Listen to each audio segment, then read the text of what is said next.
were European campaigns by the European parties. And I must say I'm very disappointed about what was going on, and maybe I should ask the only open politically affiliated here, especially about the European socialists. They have started quite early to do something which looked like an opening for a European campaign with the manifesto consultations. Their website was on a year ago almost, if I'm not mistaken. And now we have seen that the European socialists are the big losers, apparently, of the election. So can you say what went wrong? Yeah, okay. I've been involved in the campaigns of the Party of European Socialists, one way or another, over the last 2 years or so. It's important to highlight that there's a tension between the European level of the Party of European Socialists and the member parties of the Party of European Socialists. Essentially, the Party of European Socialists, after the last elections, where they didn't do too well in 2004, wanted to try to create an activist network to do an online consultation about their manifesto. All of that was quite good, got a lot of people involved, built networks of activists among the socialists across Europe.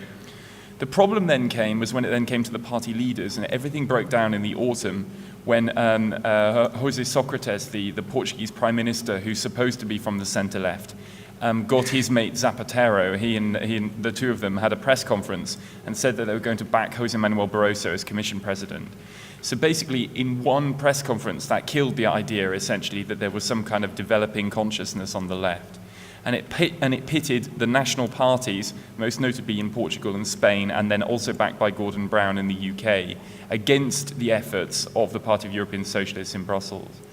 We then had this weird situation where Poul Nyrup Rasmussen, the president of the Party of European Socialists, said they wanted to have a candidate as president of the European Commission, but he couldn't say who that would be, because he'd been kind of put in a corner by the national parties.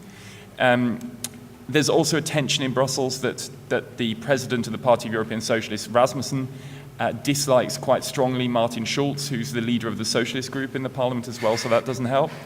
And then there are differences also in terms of policy stance between kind of flexicurity in the Nordic countries versus kind of rules-based 35-hour working week and so on.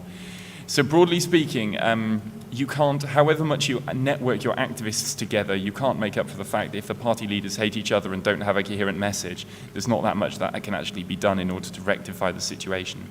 I do think, at least looking to 2014, that at least the socialists should learn the lesson that they should be able to put forward a candidate for Commission President in time for 2014.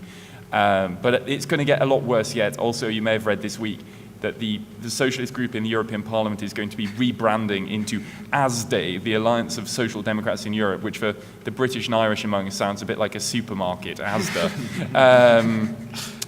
So it seems that the kind of coherence of the communication hasn't yet been learned even after the bad election result.